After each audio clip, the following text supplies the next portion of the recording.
Shalom, welcome to the Jewish View. My name is Rabbi Nachman Simon with the Chabad House of Delmar, together with my co-host Mark Ronich, of the statewide news service, and covering the capital for over 30 years. Yeah, and I've been I started when I was very young, but I really have a real passion for the way government operates, and part of, what makes government operate are the transportation hubs that we have. So our guest today is Michael Franchini, who's the executive director of the Capital District Transportation Committee, not the authority, but the committee. So this committee is made up of people, mayors and county executives from 4 counties. Correct. So you got like a 15-member committee or something to that effect. It's actually 21 members. 21, okay. Excuse me, because we do involve all the regional transportation agencies also. Yes. So the New York State Department of Transportation, the New York State Thruway, the Port of Albany, CDTA. the airport. CDTA is a Right. very important member of our committee, and we meet monthly. What's it your is monthly meeting? now? I thought it was every other. We Every meet, fourth, I thought it was 4 times a year or something. to right, that our planning, we have 2 major committees. The Okay. planning committee, which meets monthly, is kind of where a lot of the work gets done, because you Okay. have representatives from the different agencies, engineers, public works officials, planners. And then the quarterly meeting is with the elected officials. So that's the quarterly meeting. What's the mission though? I mean, you're coordinating all these transportations or? Well, MPOs were established by the federal MPO. laws, Metropolitan Planning Organizations. Were established about 60 years ago by the Federal Transportation Act. And what they require is that every metropolitan area with greater than 50,000 people has a metropolitan planning organization. So what we do is all under federal regulations and federal law, but we program all the federal transportation money that comes to our region. And that adds up to several millions of dollars. And then we also do all the transportation planning. So we have a long-range plan for the region where we think, looking at all the data that we can get our hands on, what we think transportation should be like in the future of our community. So it's planning for the future. Planning for the future and programming funds. If a sponsor is awarded funding at our table by our members, 95% of the project is funded, by federal money and state funding. Right. Because but just people's fees just don't cover it. The $2 or whatever that, to get on the bus or the. Correct. Correct. I mean, the CDTA bus fees barely really cover the CDTA's operations cost, no less funding for transportation projects. Most of the projects are long-range capital projects, so they take years, to design and to complete. Mm-hmm. And that's different. That's a different pot of money, but that's what the federal transportation bill is really for. It's for those long-range capital projects. Are you worried with the Trump administration that some of this money might be drying up or increasing? It's a good question. The new president has what he's called an infrastructure bill, and that infrastructure bill is meant to pay for all the problems that we have and all the different types of infrastructure, where we have this deteriorating older infrastructure that hasn't been renewed or replaced or reconstructed in years, and it's really just not up to speed. It's not in good condition. So do you fear that this money that we're too reliant on federal funds, that if it dries up we'll be hurt more than what other states who don't rely on federal funds, would be hurt? It's difficult because I think all the states rely on federal funding for transportation. No, I don't mean zero. I just mean we're relying more on federal money than other states. And is that something that you fear, or are you optimistic that there will be more money coming in? I think is this an area where the Trump administration is looking to cut or expand? The infrastructure proposal, and there hasn't been enough detail to analyze, unfortunately, but the infrastructure proposal talks mostly about tax credits to the private sector. And during the campaign, they talked about $167 billion worth of tax credits to the private sector. And somehow that funding equated to the $1 trillion figure that you hear all the time when it comes to the infrastructure plan. $1 trillion worth of investment, not actual tax credits. Our concern is that if you rely too much on tax credits, you're really not going to get the $1 trillion worth of infrastructure investment. It's just not going to happen. You need to add new money, and that's really what the history has shown. Private investors will invest in transportation if they can make money. So if they can charge tolls, or if their tax credits cover enough of the project, then they'll invest. But for the most part, large infrastructure projects need federal funding. And what do you think of privatization of roads? It's been tried in states like Illinois and Indiana and Virginia, and most of the cases that I've read, it hasn't been very successful. That the private company eventually doesn't make the revenue that they planned, or they underestimated maintenance costs, and they just don't have the funding to run the road or to maintain the road properly. So, I think it's like all public infrastructure. It's very difficult to make money on it, and that's why you see your water systems, your sewer systems, and most of your roads are publicly owned. And I wanted to just tell you this story that you'd appreciate when we talk about federal funding. I-88, when they first built that, before that existed, it was only Route 7. Right. So to get from Albany to Binghamton. So the Senate Majority Leader, Warren Anderson, was fed up with driving Route 7. So and Daniel Patrick Moynihan, our senior U.S. Senator, was in a very prominent, high-ranking position, and the two of them got together, Republican, Democrat, and they devised this road, this interstate road, which was paid 90% by the feds and 10% by the state. And Anderson said that he would get that 10% in the budget, and bonded, I guess it's bonded, and then Moynihan said that the way he would, in order for him to carry this bill, he lived in Pinder's Corners in Delaware County. And so when you see this road dipping down into Davenport Center, it's like 10 miles or 5 miles from Pinder's Corners. So that's why the road goes down to Davenport Center and then up to Oneonta, because his district office was in Oneonta. So he had one exit to go from his house to his district office, right. And that's why the road dips down and then goes up and goes across to Binghamton at that point.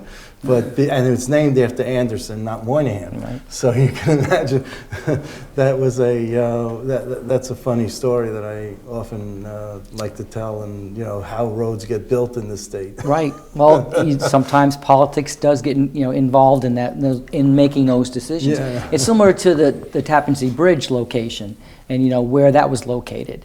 I mean, originally, building a bridge in the widest section of the Hudson is not really the best idea. A wider, longer bridge is going to cost more. So you really don't look at the widest sections of the Hudson River. You look at narrower sections. But Governor Dewey didn't want the Port Authority, right? The Port Authority involved in that construction, or those revenues from the tolls. So they built just beyond the Port Authority boundary. Boundary, which is 25 miles. 25 miles, and just happens to be at the widest section of the Hudson River. So they have it 25 miles and 8 inches or something. Right, It's like, right. So the senator from Rockland County was on our show and explaining the same story. Yeah. So that's why it's at the widest section. Political decisions getting involved in public, decision making. That's right. It happens, Mark. You were down. Funny story. They're just, you just got to laugh at these stories. I mean, that it's beyond our control. It's above our pay grade. So, as they say. Do you think the transportation is adequate in the Capital District? I mean, you at least see more bus routes, or I don't know what. I mean, I usually go by car, to tell you the truth, so I'm not asking for myself. But I'm just saying that some people find it a little. I mean, it's in New York City. You go down there, it's. Right. It's you so said you good. liked the number 18 going out to Del Mar. I've gone on it a few times. I have. We look at, in our long-range plan, we look at some of the trends, and some of the younger people, the millennials, the Generation Xers, I mean, they look at transportation a little bit differently than, some of us who are maybe more attached to the car. They like choices. They want transportation choices. They want to be able to get into an Uber vehicle one day, to ride a bus, to take a bicycle, to even take light rail or something like that. But some of the younger people don't even own cars, don't even get their licenses. So for us in our long-range plan, we look at trying to provide more choices, in the capital region. Now, we may not be ready for light rail because we may not have the density for something like that, but bike share, car share, Uber, certainly more bike paths, sidewalks, so that people can walk and even commute to work on bikes. So providing those choices, I think, are where we kind of need improvement in the capital region. We have a great bus system. I think CDTA does a great job, and they're developing their BRT and things like that. BRT. BRT, Bus Rapid Transit, I'm Thank you. sorry. That's okay. And we have a very good highway system. We have a lot of interstates for a small region. We've We been have overbuilt. major interstates. We're overbuilt. In some regards. And that's fine. I Right. don't mind that. Right. Coming from Brooklyn, I don't mind that because I don't want any more Right. traffic jams. Right. This is fine. So where we could really improve is in the other areas, in other modes of transportation. But beyond the roads. You mentioned that we don't have the density for rail. At some point, New York City didn't have the density for rail, and they still built the New York City subway system in 3 different tranches, I Right. guess. The independent, the IND line, the BMT, Brooklyn Manhattan Transit, and the IRT. Right, the 3 companies. Those are the 3. Right. So, I just think that we do need to have some rail system in here to connect us, because I would go, let's say, to Chatham a lot more Chatham's a very artsy community, and they have a very nice theater there. Right. And it would bring, and they got their county fairs at Chatham, Columbia County Fair. I mean, between Hudson and Chatham and Catskill and Hunter-Tannersville for the tourism, Amsterdam, Albany, Troy, Schenectady, Clifton Park, Saratoga Springs, Glens Falls, Lake George for the tourism. I mean, you could really make this a happening place, and I see all these billions and billions of dollars going to New York City. And it pains me to see all that money going there and not up here, that no one is taking that vision and proposing a grand scheme of what we could look like. Even, just to dream, even. Right, okay? right. Just to say, I don't even see anything being put to paper or on computer. And it's so easy to do these days, of where you could run those lines. Because I would go to Schenectady more. I would go to, if I could just, go to a transportation hub and get on a rail and not worry about parking. And these are all walkable cities. Saratoga prides itself on being a walkable city. Right. And I think that's something that really could, if you build it, they will come. If they see that you have this infrastructure in place, then maybe not just companies, but housing would improve, and you'd have a much different society. I would agree with you on a lot of what you just said. I mean, transit-oriented development is a term we use, TOD, to represent the development you see when you improve transit operations in different cities. And we've seen it in Boston and New York and all the places that have these choices and light rail and all that. You see development around those stations, where businesses want to be and services want to be provided, because all those people are going to those stations. And coming out, exactly. So absolutely, there is some development associated with that. You make a good point about a long-range vision. We don't get into that much detail in our long-range plan about light rail, because when we look at the numbers, it's difficult to justify at this point. It doesn't mean it's not not something that we should look at in the future. Maybe we should talk more about what our vision is about it. But what I'm thinking is that even if you had this grand master plan, this vision, this dream that you could have, then you could find out, well, what do we need to do to make it viable? What needs to happen? Where is this falling short that makes it not attractive to build this? Right. And you don't have to build it all at once. You build it in stages. Right.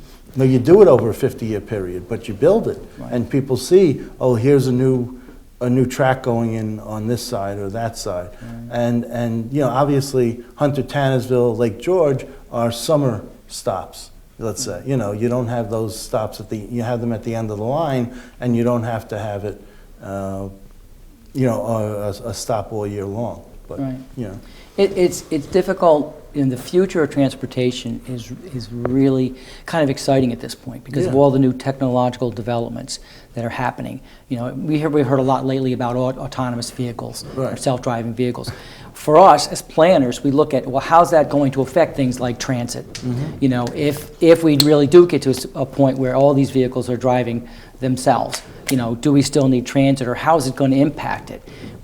We're not sure yet. So I hear what you're saying, and I agree. I guess we're just kind of concerned about technology changing so quickly in transportation, like any other area, but changing so quickly that at some point you might not get the ridership on a light But rail. I'd love to see a dream, you know, you dreaming. I would love to see the CDTC dream a little. Yeah. And I just don't see it. And I was only at one of your meetings, but I still, over the years, just don't, you know. So I'm just here to give you a suggestion. It's a valid concern. you know. One of the things that we do when we develop our long-range plan or even update the plan is we go out to the public, and we're required by law, and we have no problem with public meetings and No, I know that. you know, websites and surveys, and we do as much as we can. So I hear what you're saying, and I will definitely think about it. Okay. Our long-range plan is being updated in about 2 years. Oh, so maybe we okay. should think about that then. Okay. Make sure we do have a vision for it. Maybe we can't have Mark being There a you go. subway driver Yeah, over here. we'll have Mark write a draft, and we'll just put that draft right in our plan. There you go. Well, he always has good ideas.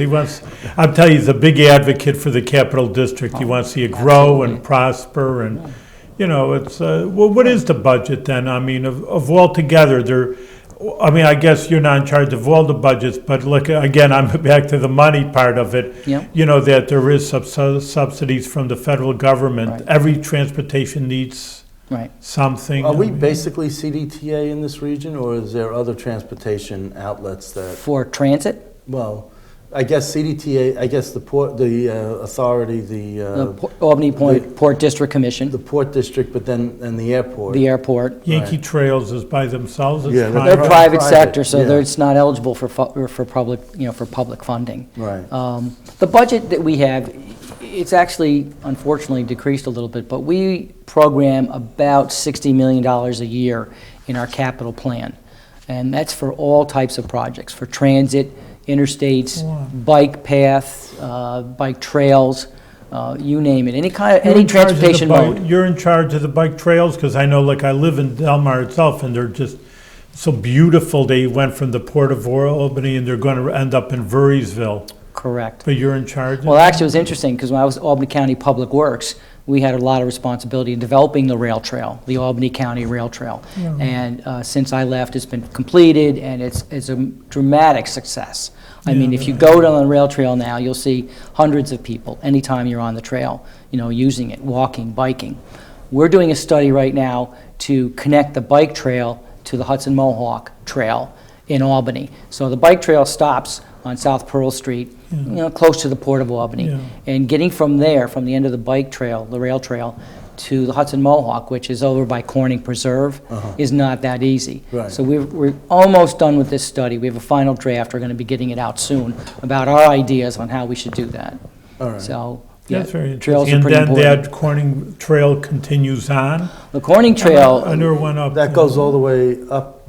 you can go all the way to Buffalo. Really? It's not off-road all the way to Buffalo, Right. but there are many, every year, there's a bike ride that goes from Buffalo to Albany, I think- and hundreds of people Didn't Pat participate Fahey- in that didn't ride. Pat Fahey do that ride? I think she may have. I think she's a big so. bike Remember advocate. She was on the show. Yeah. Yep, So and you you can can also really go go- north on the Champlain Trail, Right. which is off-road, on-road combination. But you know what needs to be done, there's a group called the Albany Bicycle Coalition. Mm-hmm, sure. And We I- know them well. Just happened to go to one of their meetings. I don't know. I had some Good, free everybody's time. meeting. I don't know. And anyway, it just got interesting. But I said to them, what needs to be done is that, you know, you have an adopt a highway. You should adopt a bike path or something. I Right. mean, where you clean the schmutz off the road. I mean, it's a technical term, schmutz. But you know, even on Madison Avenue, you go to the street. You know, you ride your bicycle on the streets, and you're going over so much glass and rocks and pebbles and just all sorts of garbage. That's Right. you know, yeah, it's great to have the bike paths, and you have the bike lanes, but what good are they if they're all dirty? I mean, their suggestion to me was, well, you got to get tires with Kevlar in them. Wow, that's Kevlar- expensive. Well, they said it's about $30 a tire. Wow, I didn't know that. Yeah, you gotta. They have is it? Kevlar so What are that you you don't. talking about? Kevlar is like is this rubber, high density rubber that's very compact, Right. and it really is very resistant to puncture. They use it in bulletproof vests. Yes, that's right. Yeah. It's very resistant to, to puncture and forces and even bullets. I think Batman has it in his. And you might, but Kevlar, and Kevlar's not cheap either, but, wow. So that was their solution. So that's how bad it is. And I would really recommend that, maybe you could look into this, and spiking is in your bailiwick. And, again, this is just not, I'm a bicyclist, but I find that I have to drive my bike, put the bike in the car and drive it to a trail. Yeah. Where in Brooklyn, you just go out to your garage and you're just bicycling, Here, you got to actually put the bike in the car. And then they had this thing, I said, you got the bike on the bike racks on the buses. Bikes on buses. Yeah. Yes. So you have that, which is good. Right. Yeah. We, one of the programs we have for biking is Bike to Work Day and Bike to School Day. Yeah. And they're both this month, because this is biking month. April. May May. Okay. is biking month. And so the May 19th is Bike to Work Day. Okay. And some of us will bike to work. And I've done it a couple times, and couple years in a row now. Good for you. It's not easy, because there aren't a lot of separate trails, protected trails, dedicated trails Right. for bikes. But it gives you a real perspective of what it takes to ride a bicycle in our area. And Yeah, sometimes it's not easy. Well, we do have a lot of hills, and we do have Yeah. some challenges in terms of that. And, Yeah.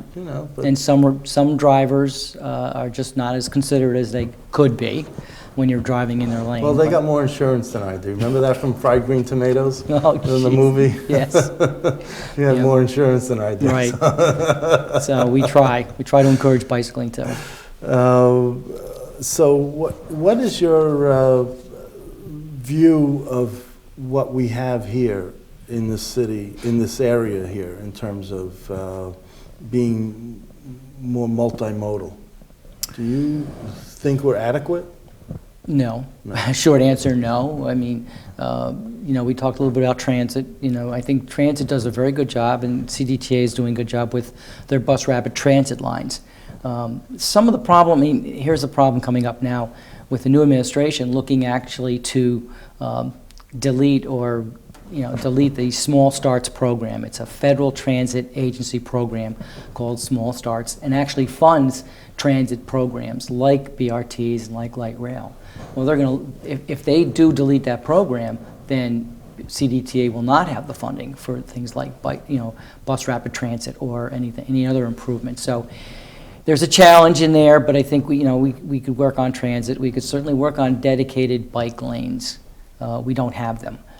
Madison Avenue Road Diet is really the first dedicated bike lane that we have in any city in this area. I think now they're revamping the whole Delaware Avenue. In Bethlehem, Right. obviously Delaware Avenue goes into Albany also. But I think they're supposed to put in a bike lane also there. We're paying for a study with the town of Bethlehem to look at Delaware Avenue, especially from Four Corners out to the city of Albany, and look if that road diet would work, if a road diet would work there. And if we do get a road diet to work, then you would have lanes, you would have room for dedicated bike lanes. So that's what Bethlehem is looking at. You're absolutely right.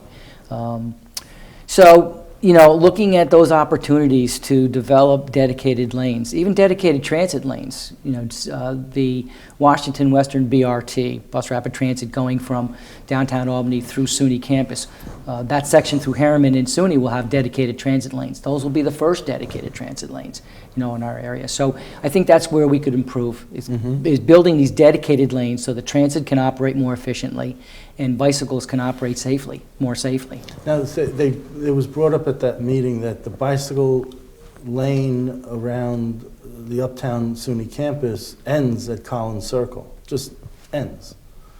And there was, you come down Washington Avenue and then it goes into the campus, and I don't know but did you ever hear a concern about that? Or? No, we haven't. You can, there's a dedicated multi-use path that runs from their entrance up to Fuller Road. Yeah, That I that's what use. they're- So yeah. there is a connection to Fuller Road. To Fuller Road, Right. right. And then you have to get on highway at Uh-huh. Fuller Road. There is no multi-use path there. Yeah, that's tough. So you're in the travel lane, yes, it is. Okay. Let's talk about you for a few minutes, because you have how old are you now? I'm 61. 61, okay. And how much do you earn for your position? It's public record. I mean, it's Yeah, just- it's about 120. Okay, that's good. Yeah. That's good for this area. But you had jobs, well, first of all, you're Harvard, and you had an MPA at Harvard, Correct, public from the administration. Kennedy School of Government. That's wonderful, I think, you know. But you got a Bachelor of Science, you have a history at the Coast Guard, and you have a degree in oceanography, chemical, and physical something, or physical science? Yes. Okay. Be sure that the roads don't go into the ocean. Yeah. Maybe that's a connection, yeah, maybe.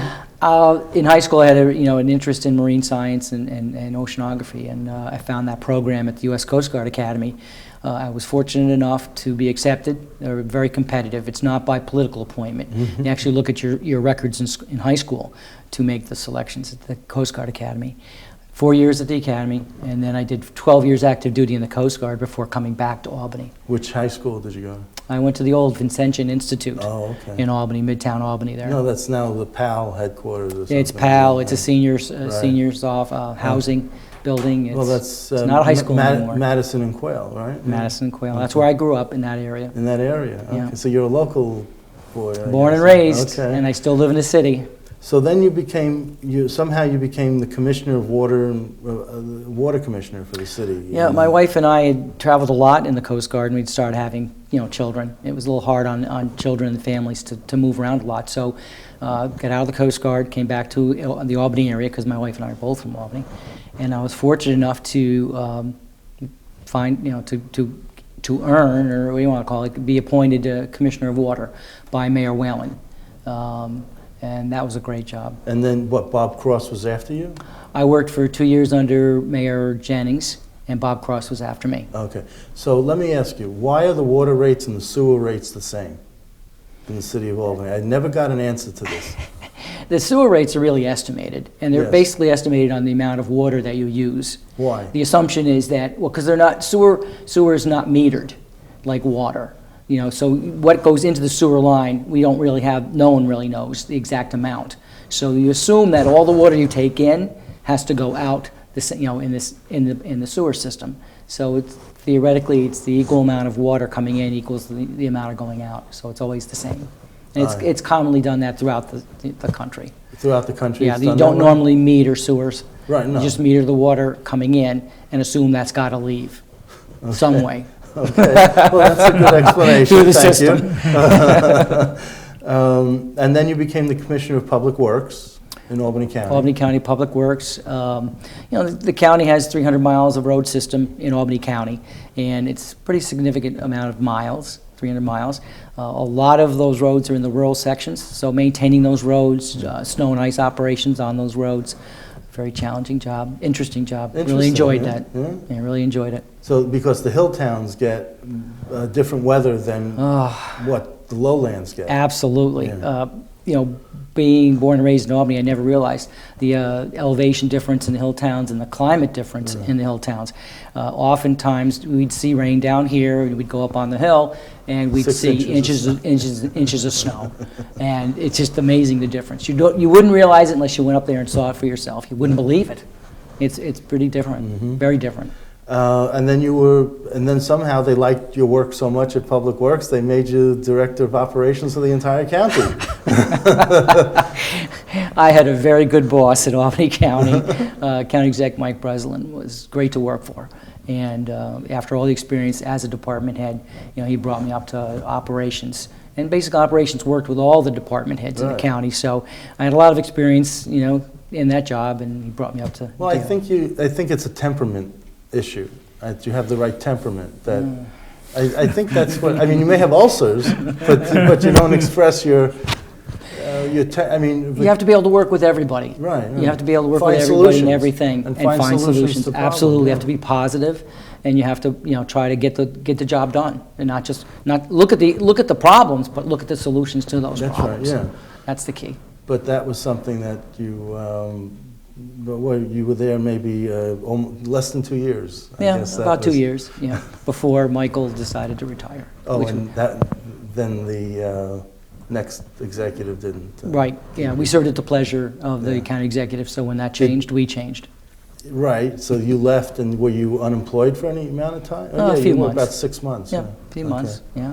And then this opened up, this job, or? The executive director of Capital District Transportation Committee retired, and it was just very good timing, because I had represented Albany County on the committee for 17 years. Uh-huh. So I knew all the programs, I knew the staff, so it was great timing. I applied for the job, was interviewed several times. It was a national search, and I was selected for executive director. I love these national searches that find someone in the Locally. backyard. Yeah. Right. Like this Albany School District's going through now with the superintendent, It was a good selection process, I thought, but that was just, Of course, you were I'm chosen. biased. I'm That's biased. right. I'm biased. So I was- You mentioned you knew the staff. You have 13 staff people, including yourself? Correct. Including yourself. Right. What's the budget? We're a mid-size, so our budget's about $2 million for staff. No, overall budget for the entire operation of CDTC. About $2 $2 million. million, okay, Yeah, 'cause it's it's all not a staff? lot. It's mostly staff. Most Oh. of our costs is our staff. That doesn't, well, I shouldn't, 2 million, a little, maybe 2.5 when you look at all the studies we do too, Yeah. because we get planning funds, we also use that for studies. Okay. So about 2.5. Well, keep up the good work, because I think I was very impressed when I came to the meeting, and, and Kathy Sheehan, the mayor of Albany, is the chair. He's of our the- chair of our committee, yes. Yeah, so, Yep. okay, well. All right, keep everybody moving. I always say keep moving to a person, but you have to keep the whole capital district moving. Exactly. All right, Yeah. keep it doing good work. Keep it up and success with good health. All right, thank you very much. Continued success.